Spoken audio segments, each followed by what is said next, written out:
What is up, guys? Good morning on this Saturday morning. Beautiful weather here in Northeast PA. Supposed to be about 80 degrees today, so definitely gonna get out on the bike. Wanted to get a quick video into you. I'm gonna try to get like a few videos in a row here. If they get too boring, you guys let me know. But in the meantime, I just wanted to mention that I took apart the 20-inch top tube trans red ATF, so that's broken down. Those parts are available.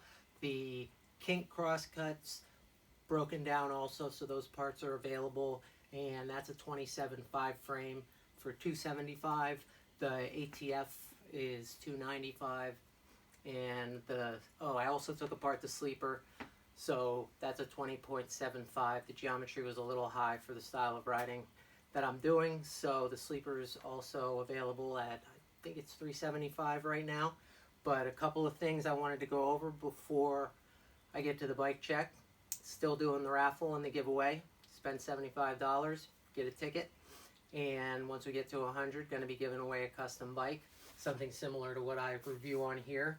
And I still have a few custom builds available, and I was going to compare them to some of the prices of like what the companies sell for. So the bike, I'm going to start putting these into two parts because I want to get these uploaded in time, and sometimes I actually change the bike overnight, or I come up with like a different idea, like maybe it should change the seat or something. So final part one and part two bike checks will be a common thing. That's why I'm doing that. I'm very indecisive, and right now I was going to be comparing the Sunday Soundwave Pro, which is I think like the Gary Young signature complete by Sunday, which goes for, it's the Soundwave special for $12.50, and I have this Sunday Soundwave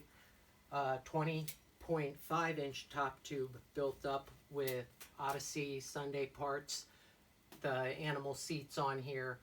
I tried a couple different black and white ones that look good, and this guy here is available for $9.99, and I think that's like really a good deal because most parts are new, and including like the wheel set, all that stuff, and I think some of the parts are actually better.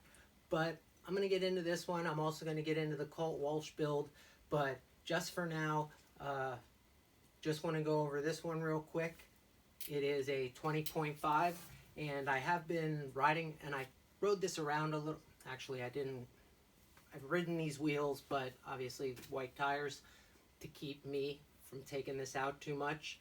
But the one good thing about this versus the Soundwave special, it doesn't have a coaster on it.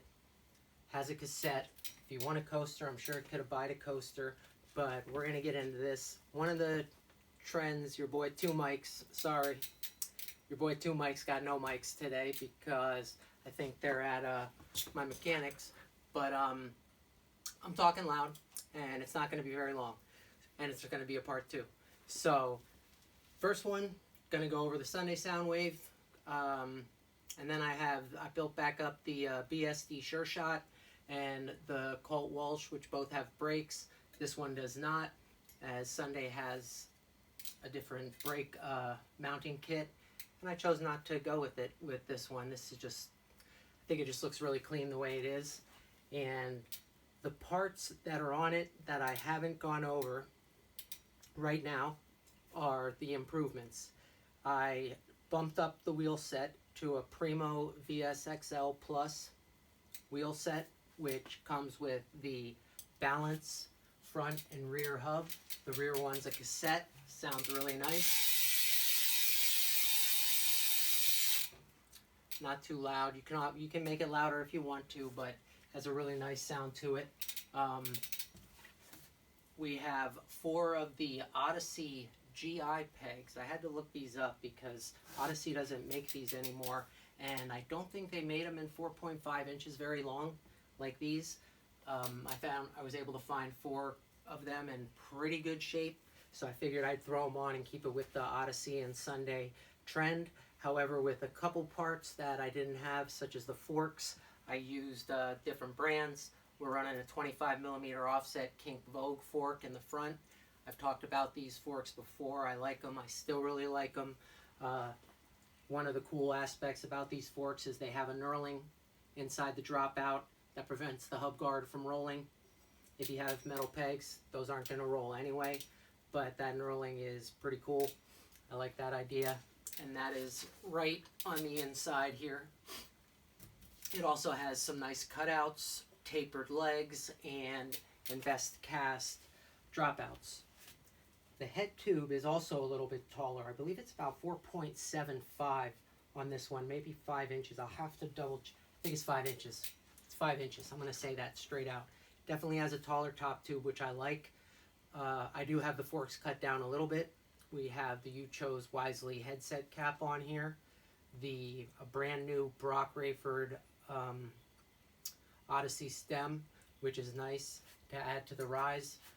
If you guys notice, big trend, guys are starting to get shorter and shorter with their bars, all the way down to like 8.5, 8.25s.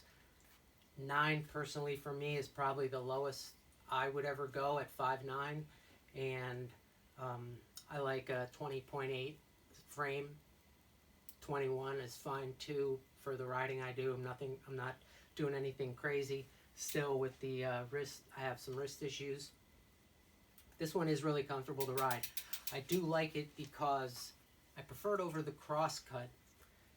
Only now, not before. The shortcut is deadly, man. That without brakes, that thing is super responsive.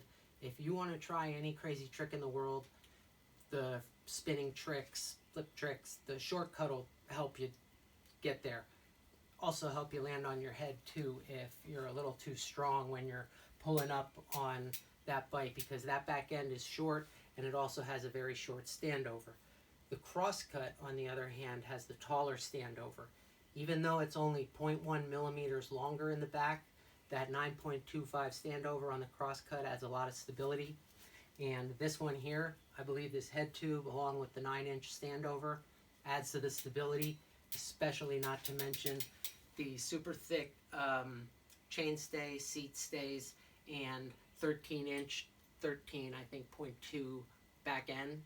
And right now that's pretty much where I have it, and that's a very comfortable spot for me if I'm not riding brakes. I don't want to go below 13.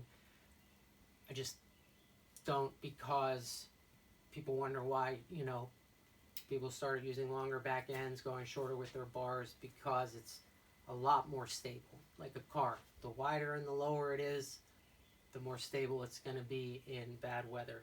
Same thing with a bike.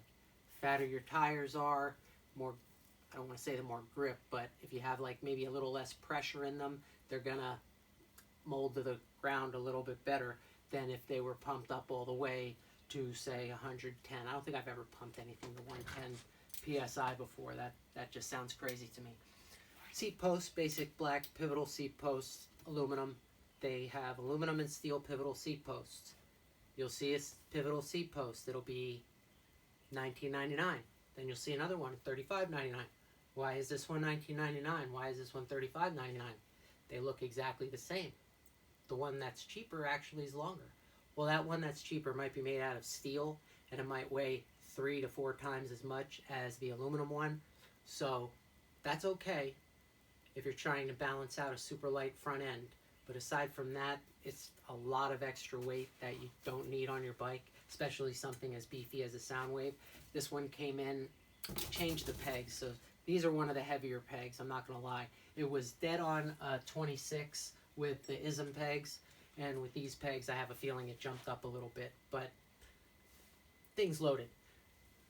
Metal bar ends, Travis Hughes grips, 49er, Odyssey 49er bars, Rayford stem, the Vogue forks are light, Animal Cush seat, classic seat, we all know about that. I put a post up, I wasn't sure if I wanted to use this one or the Colt van seat on it. Let me know what you think. And the United MDCLS sprocket, 25 tooth, I've spoken about that before. The cranks are new. I got in a set of Odyssey 170 millimeter Thunderbolts and refinished them. They look great, they work wonderful, they spin great with the cassette.